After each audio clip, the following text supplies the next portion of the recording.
오늘 아침 뉴스 연구소. 오늘 아침 뉴스의 맥을 짚어드리는 시간 뉴스연구소. 오늘도 두 분의 연구위원 나오셨습니다. CBS 김정훈 기자, 뉴스톱 김준일 대표, 어서 오십시오. 안녕하세요. 예, 오늘 첫 번째로 살펴볼 뉴스는 뭔가요? 네, 이명박 정부 시절 국가정보원의 불법 사찰 의혹을 두고 여권이 다시 공세에 고삐를 조이고 있습니다. 이명박 정부 시절 국정원 사찰. 네, 그동안 알려졌던 그 사찰 정황보다 더 광범위한 사찰 행위가 있었다는 게 지금 더불어민주당의 판단인데요.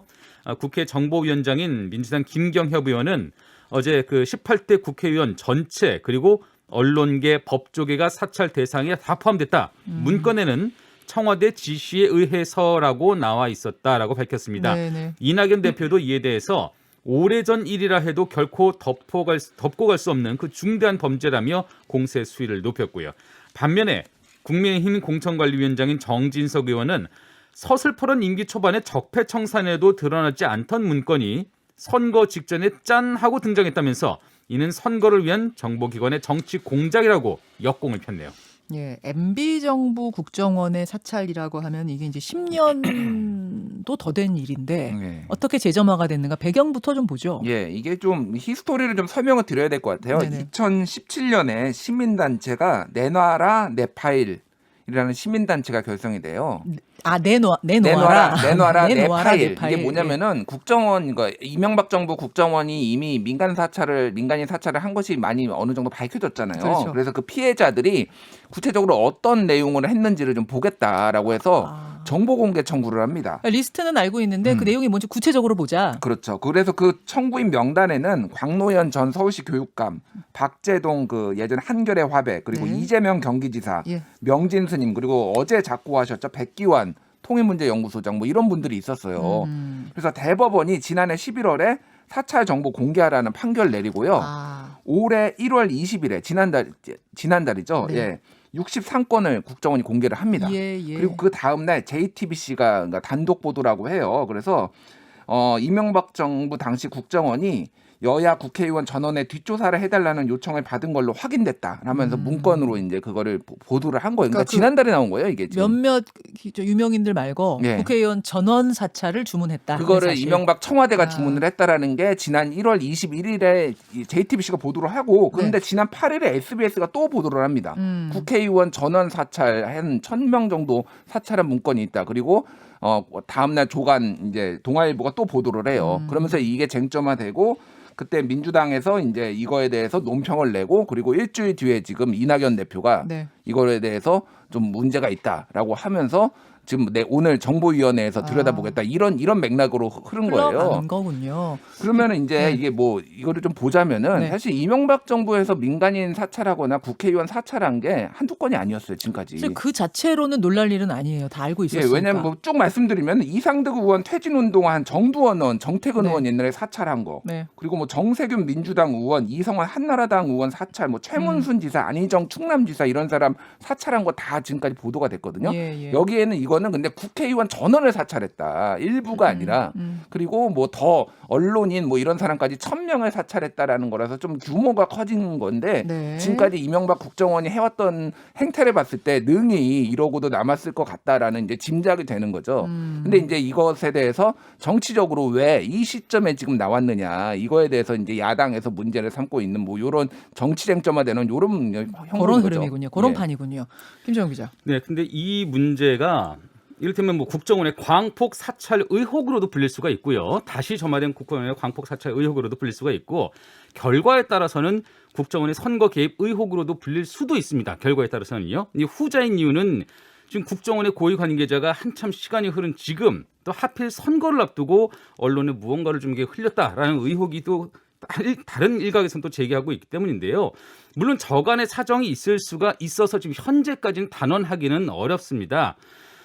그래서 문건 공개 요구가 이게 높아질 수밖에 없을 텐데 뭐 더 이상 문건을 공개하지 않을 이유는 없을 것 같고요. 이 공개해 보면 될 일입니다. 그래서 국정원이 그 우리가 알지 못했던 또 다른 어떤 일을 벌였는지 이와 함께 그런 문건들이 왜 지금에서야 이제 슬슬 또 알려지게 되는 건지 그 결과에 대해서는 국정원이 책임을 또 엄중하게 져야 되겠고요. 잠깐만요. 네. 근데 지금 재판 결과에서 공개를 하라고 결정이 나와서 공개가 된 거 아니에요? 그러니까 국회의원 1000명은 다른 사안입니까? 그렇습니다. 예. 재판에서 공개하라고 한 거는 그 당사자들이 박재동 씨라든지 당사자들이 내 씨라든지. 파일을 내놔라 해서 그런 것들은 공개된 그거에 것이고 한해서만. 추가적인 내용들이 지금 국정 고위 관계자의 입을 빌어서 익명의 국정 고위 관계자 입을 빌어서 슬슬 언론에 나오고 있는 그런 상황이거든요. 아직 문건 자체가 공개되지는 않았고요. 네네. 그 문건 내용을 한번 봐야 될 필요가 있을 것 같습니다. 네, 그래요. 뭐 참 놀라운 일이죠. 이렇게까지 광범위한 사찰을 했다. 놀라운 일인데 또 한편으로 보면 놀랍지도 않다. 아까 그러셨잖아요. 예. 너무 이런 일을 많이 봐서 놀랍지도 않다. 이게 참 찹찹합니다. 다음 소식 가죠. 네, 다음 달부터 새로운 거리두기 방안이 마련될 예정입니다. 문재인 대통령은 어제 국민들의 어려움과 그 피로감을 언급하면서 집합 금지와 영업 제한 등 강제 조치를 최소화하면서 방역 수칙 위반을 엄격히 제한하는 방식으로 거리두기 방식을 바꿀 것이라고 밝혔습니다. 네. 자율성을 확대해서 생업의 길을 넓히는 대신 그 책임성을 더욱 높이겠다는 게 대통령의 뜻인데요. 각종 규제를 조금 완화하는 동시에 방역 수칙 그 위반 행위에 대해서는 보다 강화된 그 처벌을 할 것 같고요. 한편 정부와 여당은 4차 재난지원금 그 지급을 위한 추경 편성을 논의 중인데요. 네. 일단은 보편 지급하지 않고 선별 지급하기로 결론을 내렸습니다. 선별 지급하기로 결론을 내렸는데 좀 구체적으로 얘기가 나온 게 있어요? 1인당 500만 원 얘기 나오던데요. 예, 뭐 이제 500만 원 얘기가 나오고 일단은 뭐 그 대상은 아직은 뭐 명확하게 정해지지 않았지만 네네. 피해를 본 자영업자 중심으로 지금 지급이 되는 걸로 그렇게 자영업자 얘기는, 예. 확정은 아니지만 예, 예. 그러니까 지금까지 소상공인들 정도 수준을 넘어서 음, 노점상 노점상 또 플랫폼 노동자들까지 이번에는 포함될 수 있다는 게 검토되고 있는 검토되고 건가요? 있는 네. 건데 확정은 그거- 아니고. 4차 재난지원금 관련해서는요. 제가 먼저 좀 말씀을 드리면 네. 일단은 선별 지급이다라는 큰 틀까지만 이렇게 확정이 된 상태고요. 이제 구체적으로는 시기 예, 또 예. 규모 이런 것들이 차차 확정이 돼야 될 상황이거든요. 아. 근데 시기는 늦어도 다음 달 말에는 지급한다. 그러니까 3월 달 말에는 예, 예. 지급한다. 이렇게 좀 시기 계획이 좀 짜여지고 있고요. 그러니까 선별 지급이라는 거, 그다음에 3월 내로 지급한다는 건 확정인 것 같고. 예, 그렇습니다. 이제 규모가 문제인데 일단 3차 재난지원금보다는 조금 더 넉넉해야 된다라는 의견이 공감대가 있어요. 3차 재난지원금이 한 9조 3천억 정도 됐습니다. 그래서 그 소상공인 자영업자들에게 선별적으로 지급했던 그 네. 규모가요. 이제 그거보다 높아지면은 일단 10조 원을 웃돌 것이다. 또 여당에서는 20조, 30조까지도 얘기가 나오고 있어요. 그 규모를 두고는 선별 지급에 대해서는 이제 당정이 의견을 모았지만 그 구체적인 규모, 네. 누구에게 얼마만큼을 지급해야 되느냐 이것을 두고는 다시 또 정부 논란이 여당 있겠네요. 사이에 또 줄다리가 계속될 것 같습니다. 그러네요. 또 홍남기 부총리 뭐 이렇게 좀 자꾸 지급하는 것에 대해 반대하는 측에서는 어떤 입장이 나올까 싶은데 어떻게 전망하세요? 일단 거리두기 얘기부터 좀 약간 하면은 거리두기. 예. 문재인 대통령이 자율방역을 얘기를 했어요. 그거는 문재인 대통령이 이렇게 직접 얘기를 했습니다. 2달 넘게 계속된 방역 강화 조치로 국민들의 피로가 누적됐고 네네. 소상공인 자영업자들의 생계가 벼랑 끝으로 내몰렸다. 그러니까 이제 자율방역을 한다라는 건데 그럼 자율방역이라는 게 무엇인가에 대해서 아직 명확하지는 않아요. 뭐 나중에 나오겠지만은 그런 업종 제한, 시간 제한 다 풀고 알아서 다만 수칙 다시 그 마스크 안 끼면은 강하게 처벌. 지금 원 스트라이크 아웃 얘기가 나오고 있거든요. 예. 강하게 처벌을 한다라는 건데 이게 지금 정말 이 타이밍에 가능한 건지 실현 가능한 건지 이게 잘못하면 잘못된 시그널을 줄 수도 있다. 왜냐하면은 지난해 추석 이후에 그런 다음에 사회적 거리두기를 1단계로 이제 내렸어요 정부가. 예, 그런 예. 다음에 이제 급증해가지고 사실은 1,000명, 1,200명까지 갔거든요. 네. 3월달에 그러면 설 이후에 한 달 뒤에 똑같은 지금 프로세스를 밟는 거예요.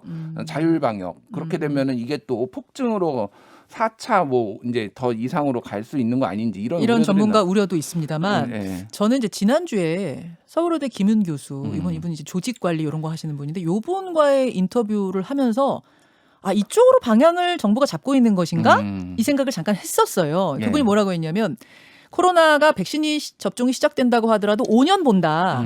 그분 생각은 한 5년 보신대요. 그러면 지속 가능한 방역으로 방향을 좀 수정해야 되지 않겠느냐라는 이야기를 그 자리에서 해서 우리 채팅창도 난리가 나고 국민들이 굉장히 놀랐어요. 청취자들이. 예.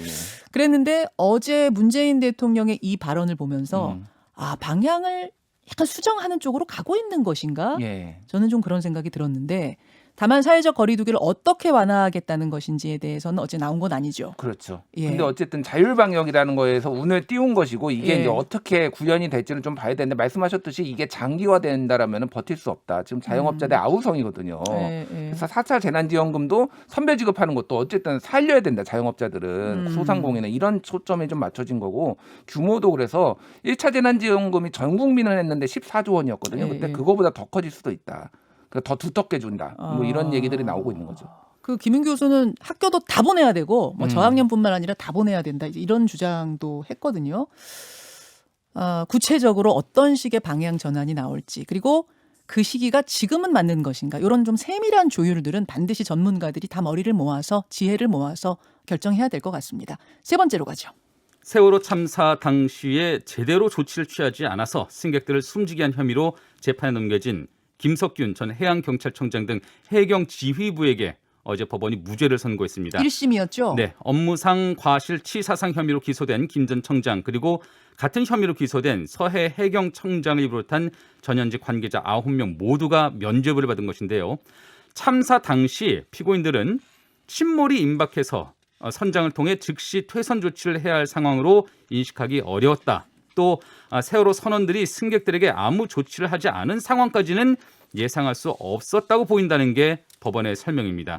세월호 참사가 일어난 지 거의 7년 만에 내려진 이번 1심 판결에 유족들은 납득할 수 없다. 또 모든 수단을 강구해서 적극 대응하겠다. 예. 이런 입장을 밝혔습니다. 저는 근데 1심이 이렇게 늦게 나왔다는 것도 일단 놀랐고요. 쟁점이 뭐였어요? 일단 지금 이제 좀 이게 헷갈리실 수가 있는데 예, 예. 그 승무원 선원들은 이미 재판에 다 받았어요. 그렇죠. 선원들은 예. 그렇죠. 뭐 선장이나 그래서 이런 사람들. 선장은 무기징역 받았고 예, 예. 그 승무원들도 대부분 다 유죄 뭐 실형을 받거나 그랬습니다. 근데 여기에는 당시 해양 경찰청의 특히 지도부 쪽이에요. 해경 중에서도 해경의 지도부. 그래서 이게 이제 애시당초 업무상 과실치사를 물을 수 있느냐 없느냐를 가지고 그동안 논쟁이 있다가 검찰이 뒤늦게 기소를 한 거예요. 그러면 약간. 예. 당시 투입이 됐던 경찰이나 이런 사람들은 이미 재판에 넘겨졌던 거고 그 요번에 저 재판을 받은 사람들은 말하자면은 책상에 앉아서 결정을 했던 그쵸. 그 지휘부. 예. 해양 경찰청장, 아하. 경비국장 예. 뭐 이렇게 해서 한 9명 정도가 됩니다. 그러니까 대부분이 이제 보고를 받고 이거에 대해서 지시를 어떻게 구조를 해라라고 예, 하는 예. 건데 이제 재판부가 어떻게 봤냐면은 세월호 당시 사고가 이제 우리가 뭐 교신 내용이나 이런 게 다 드러났잖아요. 네. 8시 50분에 첫 침몰 신고가 받고 9시 50분에 이미 출구가 다 막힙니다. 1시간 만에 다 끝나버렸어요. 이게 보통 이제 배가 사고가 나면은 네. 뭐 오래 있으면은 막 며칠씩 있어요. 떠 있는데 이건 세월호는 20초 만에 47도가 기운 다음에 예. 물이 다 차고 그 밑에 원래 벽을 막아놔야 되는데 그걸 다 열어놓은 다음에 거기에서 이제 기관실에 물이 다 들어오면서 1시간 만에 이게 문이 다 막혀요. 그러니까 이 1시간 안에 보고를 받고 안에서 이거를 제대로 판단할 수 있었느냐 없었느냐를 이제 재판부가 본 건데 그럼 쟁점은 책상에 앉아서 보고받는 것으로 상황 파악을 할 수 있었느냐 없었느냐 상황 인식이 되겠군요. 예, 상황 인식 그리고 구조 명령. 근데 9시 50분 중에 그러니까 8시 예. 50분에 침몰이 있었고 9시 50분에 본청에서 연락이 와요. 예. 그래서 구조를 하라 이렇게 하라고 이제 연락이 오기는 옵니다. 네. 근데 이게 너무 빨리 침몰을 한 거예요, 세월호가. 그러니까 얘 보통 뭐 며칠씩 떠 있는 배도 있는데 1시간 만에 이미 나올 수가 없었고 예. 당시 현장에 출동했던 123 경정 이제 배가 있었거든요. 그 배는 한 뭐 10명 정도 100톤급을 구조하는 그런 배였는데 6,800톤급이 기울어져 있으니까 당황해가지고 어버버버합니다. 실제 그 교신 내용을 보면은 예. 위 안에서도 어버버버하고 예. 여기서 왔다 갔다 하면서 이제 제대로 1시간 안에 구조가 잘 안 된 거죠. 그러니까 결과에 그러니까 이런 상황에 대해서 업무상 과실치사를 물을 수 있느냐라고 봤을 때 재판부는 이거는 형사처벌할 것까지는 아니다. 물론 이게 문제가 있었다라고 하지만 형사처벌할 것까지는 아니다라고 지금 이제 본 게 요거의 재판의 핵심인 거고. 그럼 도의적인 책임은 이때 법적 책임 묻기까지는 좀 어렵다 이렇게 본 거예요. 그렇죠. 그렇게 재판부는? 본 거예요. 근데 이제 이거 유가족들 입장에서는 이거를 받아들일 수가 없고 그렇죠. 뭐 이런 상황인 거죠. 그러니까. 그렇죠. 예. 자, 여기까지. 참 세월호 얘기 이제 우리가 평소엔 잊고 살다가도 이렇게 문득문득 소식이 들려오면 너무 마음이 아파요. 너무 마음이 아파요. 배가 그렇게 생중계 속에서 침몰하는데 우리가 아무것도 해줄 수 없었다는 게 또다시 마음 아파집니다. 여기까지 두 분 수고하셨습니다. 감사합니다. 김현정의 뉴스쇼는 청취자 여러분의 참여로 이루어집니다. 트위터, 페이스북, 레인보우 게시판, 그리고 단문 50원, 장문 100원의 유료 문자 샵 1212, 우물정 1212 통해 참여하실 수 있습니다. 김현정의 뉴스쇼 여러분과 함께 만듭니다.